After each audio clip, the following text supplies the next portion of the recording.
Young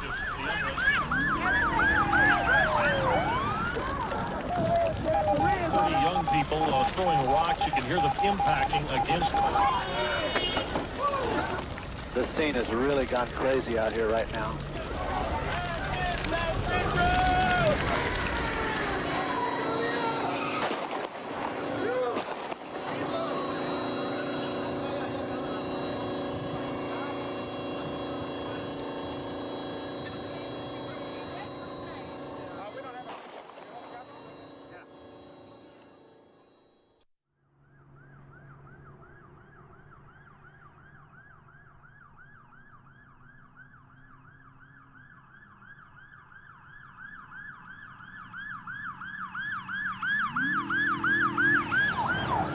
Because in your view, this should be an individually decided doctor-patient choice. Everything should be that. I mean, there is no reason that any government should get in between a doctor-patient relationship.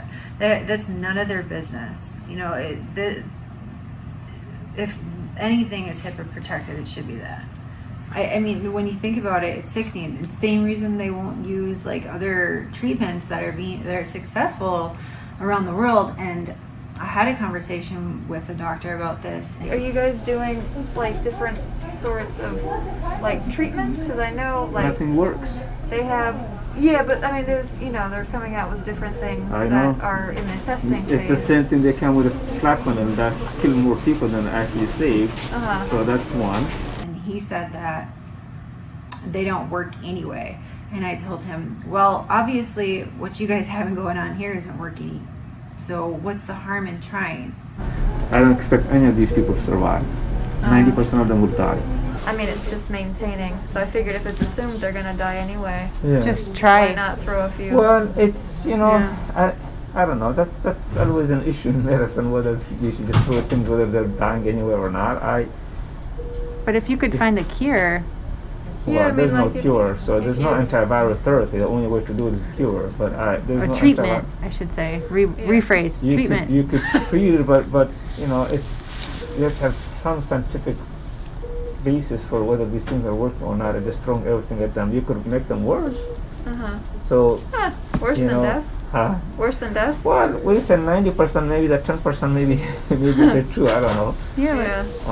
So, but I mean, if there's no basis for it working, I mean, you wouldn't just try things just because. I mean, I would. I might, if it could save my life. Yeah, hell yeah. So, with these actual COVID patients, they present by not really being able to breathe. Maybe they've, as you say, they've probably waited too long. They're not able to breathe, and some of that's anxiety. And what else? So what else do they? How else do they present?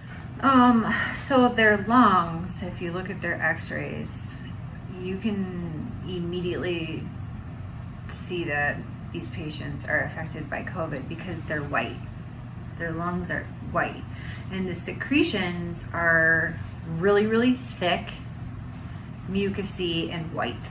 And that's what the photo or the x-ray of these lungs look like. And what does a white lung mean? What is that? Is that mucus? Yeah, in the lung? it's coated. It's almost like their lungs are coated. So that makes it hard to obviously transfer oxygen into the bloodstream. And so they've got very mucousy lungs. And how do you deal with that? Is that what hydroxychloroquine and zinc do? Or? I mean, those treatments are for beginning stages. Like once you get to the stage where your lungs are looking like that and you're having a lot of trouble breathing, there are proven treatments that have passed 3 trials in Asia through Dr. Chang. He's a US board certified physician. Is this like extremely high dose IV vitamin C. He's successfully treating people with that. And what that's doing is it's giving your body, essentially your lungs, like the power, the antioxidant power to kick it out, while you can be getting IV antibiotics to be treating this and getting rid of it. But they don't want to have anything to do with it here. What they want to do is just throw them on a vent and sedate them Yeah. Have you done the high-dose IV vitamin C that's successful in Asia? No, that doesn't work. Really, the other stuff doesn't. People are trying all kinds of silly stuff. There is no scientific basis for vitamin C to be working here. Well, that Dr. Chang, he was the one that it went through that high dose. I'm talking super high dose IV vitamin C. That's super antioxidants. Helps your body fight that. Yeah. It passed three trials. And it's being effective. It's just weird how like everybody just like shuts it down immediately. Because it's the vitamin C story has been around for a very long time. Oh, that's weird because I take it daily and I haven't been sick. You may just have good genes if you're not getting sick. I don't think it's from vitamin C. You may just have good genes.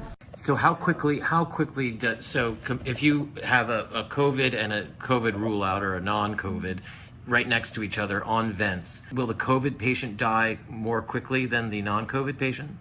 If they're on vents, no, they're both the same at that point. Yeah. Really? Yeah. So even though the COVID patient with the, presenting with a very mucousy lung, I mean, are their lungs filled or they're just coated? I shouldn't say that. I'll take that back. It really depends on the person, how healthy they were before. That really determines how long that they're going to be able to sustain the paralytics and, sedation and multiple different just procedures. Even when you're like sleeping or you're like, knocked out, sedated, and they're putting you through like these central lines that they're putting in and trachs, they're doing trachs, even though they're practicing essentially. Your body knows what's going on. It's still going through trauma. It's very traumatic even when you're under. That's why surgery, it takes a while to recover from, because you'll feel it for, how long do you feel that if you've ever had a surgery? And so they're putting their bodies through horrible things, and that's adding more stress. It's killing them. Yeah. So the guy that pulled out his tube is really unique, because I saw him from the minute he got to our unit, and I didn't agree with him coming to the ICU. But he was admitted with hyperglycemia, which is high blood glucose, at like 700. So it's pretty high. I learned later that it was high because they were treating him with a lot of different psych drugs, and that increases it. It was the treatment that got him to the 700.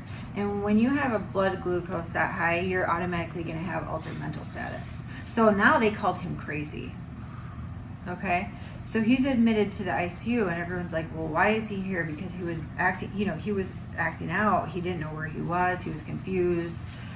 And I went in there, and he wasn't my patient, but, we help each other. And I went in there and I tried to talk to him and calm him down. Like, hey, he's just like, I just want to get out of here. I want to get out of here. He has soft restraints on, so they restrain everybody. We have soft restraints on all of our patients, the majority of them, for sure. Which I think is crazy. But it goes with the territory, because everybody's really lazy and it's easier to just treat them with drugs or tie them to their beds. So he was tied up. Obviously, what is that going to do? It's going to make, you're tied up in a hospital, you don't have any family. What do you think? You're going to freak out. So he was. And his oxygen was sitting at, 88, 87. Doctor comes in, I should say, fellow comes in, and she says that if you can't get your breathing under control, we're going to have to put a tube in you to help you with that. And I go, what? I'm like, he doesn't need a tube down his throat. Like, he doesn't need a vent. She goes, well, yeah, he's desatting. And I said, no, like, absolutely not. He does not need that. We need to get his blood sugar under control, and he will be fine, and maybe not tied to this bed. And she goes, yeah, we'll talk about it. We'll just monitor him. And I was working night shift. This was probably around 6 a.m. At 6:45, we had a code down the hall. The code passed. Had to do all that. Got out of there. I come back for shift, and guess what? The guy has been on a vent. I was so upset. They did it, I guess the nurses that took over said they did it literally as I left. So I come back in the morning, he's on a vent. I'm like, you have to be f***ing kidding me. He did not need a vent. They waited for you to leave. They did. We literally, that was the morning we coded 28 for 3 minutes. That we no sooner took the vent out of that room, cleaned it, and put it in here. Yeah. And tubed him. Yeah, they took his vent after he died. That's what happened on him. So they waited until I left because they know how I feel about this stuff. Same thing with bed 9. They didn't need to intubate him. He was progressing. I don't think that I don't know what happened after. We tried BiPAP, and then they brought him here, and I thought, well, cross my fingers and see. And no one survives. He did. He was the only one that I've had. That's what happened with him. But he pulled his tube out, and so he has a chance again. Oh, he He did? extubated himself. Oh, he did? I didn't know that. I thought he was extubated. And how did he wake up from? Turns out that he did drugs. So he was resistant He was to fentanyl. all of this stuff that we give normal people didn't cut it for him. So he ended up, yeah. I'm like, you just saved your own life, you know? That's crazy. Don't put that on. Don't put that on. But I mean, it did. You know what's sad? So they pulled it out, and they're like, oh, you know, so-and-so's extubated. I'm like, no way. They don't extubate anybody. I'm like, that's so weird. And here it turns out he extubated himself. And now, he's fine. He's home now. This was just a couple days ago. But, you know what's sad is that he thinks we saved his life. You know what I mean? So he's like, you saved me. And I couldn't, I don't have the heart to be like, no, man, you saved yourself. You have like 9 lives. Because had he not pulled that out, he would definitely be dead. For sure. They don't extubate anyone. Here's the problem. Not a single patient here, since this thing began, has been discharged or successfully extubated. I asked the nursing supervisor for a sitter for the guy that pulled his tube out, because when they're waking up, they can be extra, I should say, where they need a little bit of extra attention. And I asked her for a sitter, and she told me that I didn't utilize all my resources first, which was Haldol, all the psych drugs to like chemically, put him to bed. Your Florida hospital was literally having to furlough people? Yes. What was happening is, obviously, they shut down all elective procedures. But they were also waiting for the wave. They called it the wave. So we were preparing, and we were in tiers based on our experience. So we were tier 1, tier 2, tier 3, tier 4. And I was tier 1 because I have the, military trauma experience, ICU experience, so on and so forth. So I was working, throughout the hospital, training in other units, cross-training. Ultimately, it was to get hours. It was what? It was to get hours. Yeah. This is what the hospitals were doing. They're like, okay, we're going to give our employees hours this way to cross-train them for when the wave hits. And then that wave would get pushed back another week, and then it get pushed back another week. And the units that we were floating to, like cross-training, they're like, what are you doing here? We don't need you. So I felt like I was wasting my time and taking up other people's time that were trying to get hours too. And this opportunity presented itself, and I took it. Do you think that the reason you never got a COVID wave in Florida was because of any of this lockdown? Or I know you're not an epidemiologist, no, but what do you think was going on? I live right by, and that was like worldwide news. People were at the beach. I was one of those people at the beach with my kids. Sunlight, it's vitamin D, it's good for your immunity, fresh air, salt water, all these things are really good for anyone's, immune system. You have to be out. Mental health, we were all at the beach. And so people, if there was a lot of transmission going on. Wouldn't you think our hospitals would be flooded?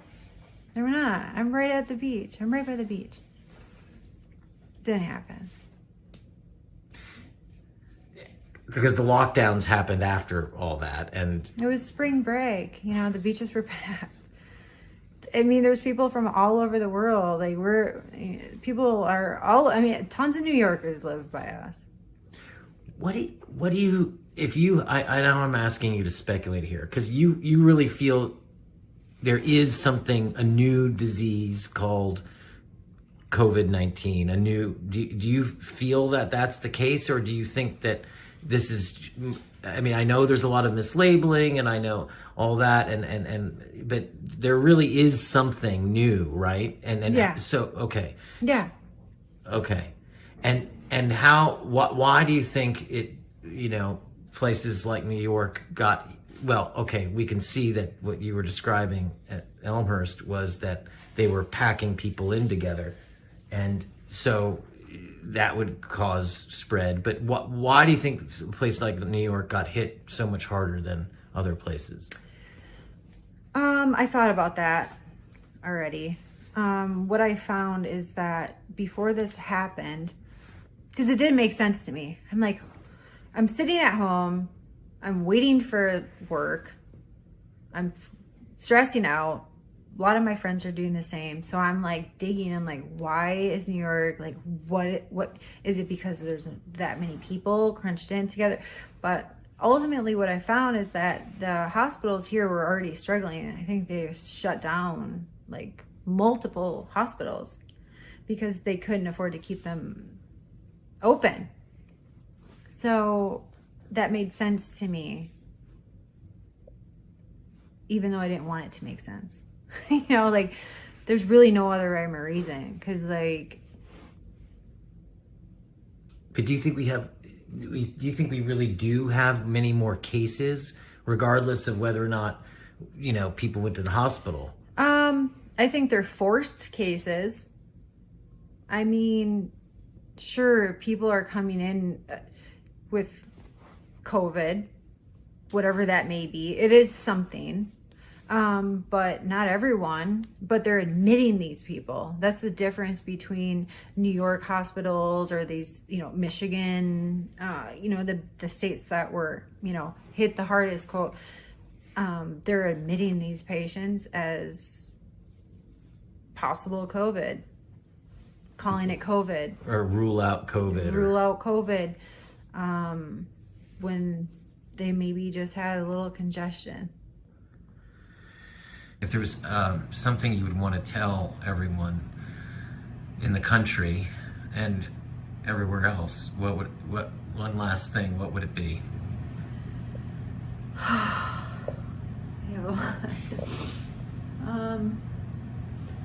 would say this is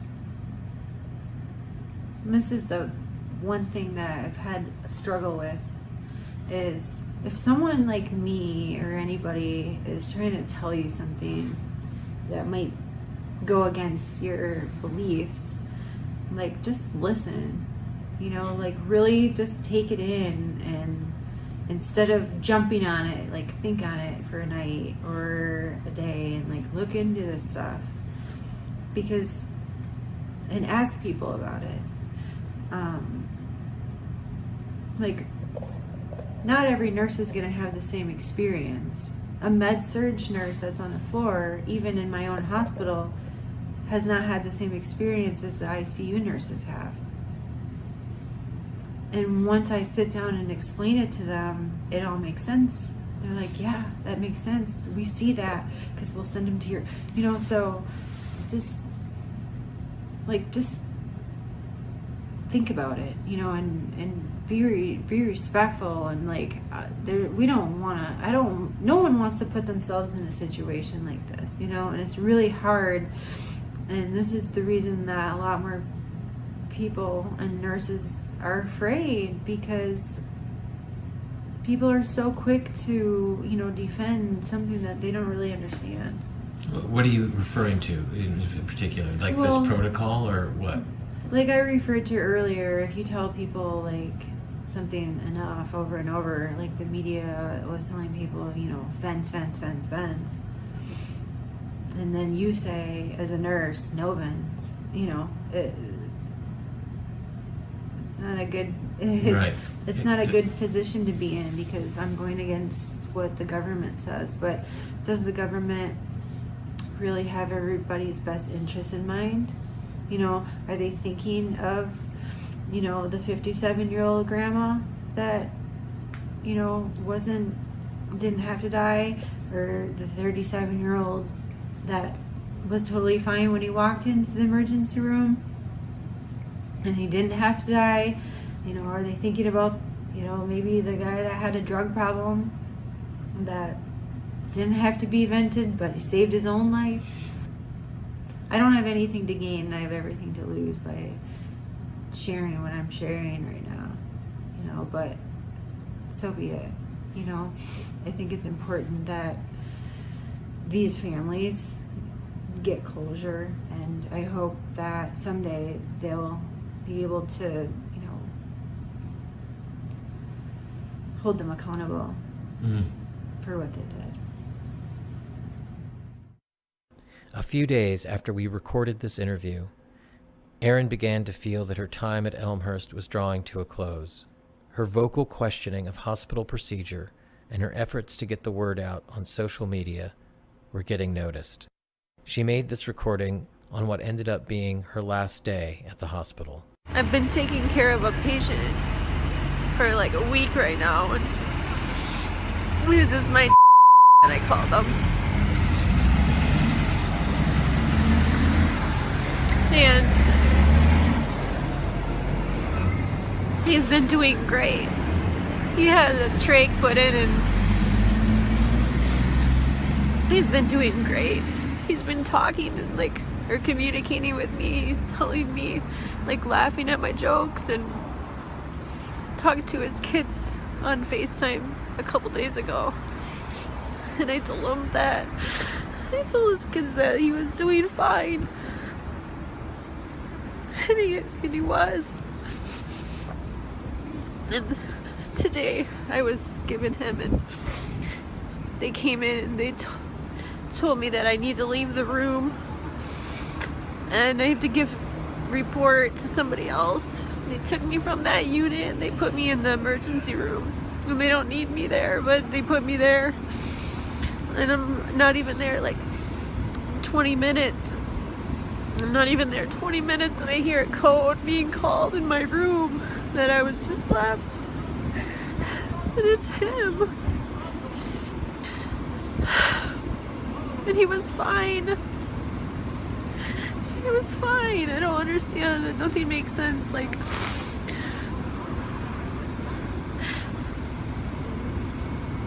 Why would they take me out of his room and put me in the ED? And then not 20 minutes later, he's dead. It doesn't make sense. Did they kill him? He was my one patient that was gonna live. He shouldn't have died. I don't know what they did to him. Something's not right.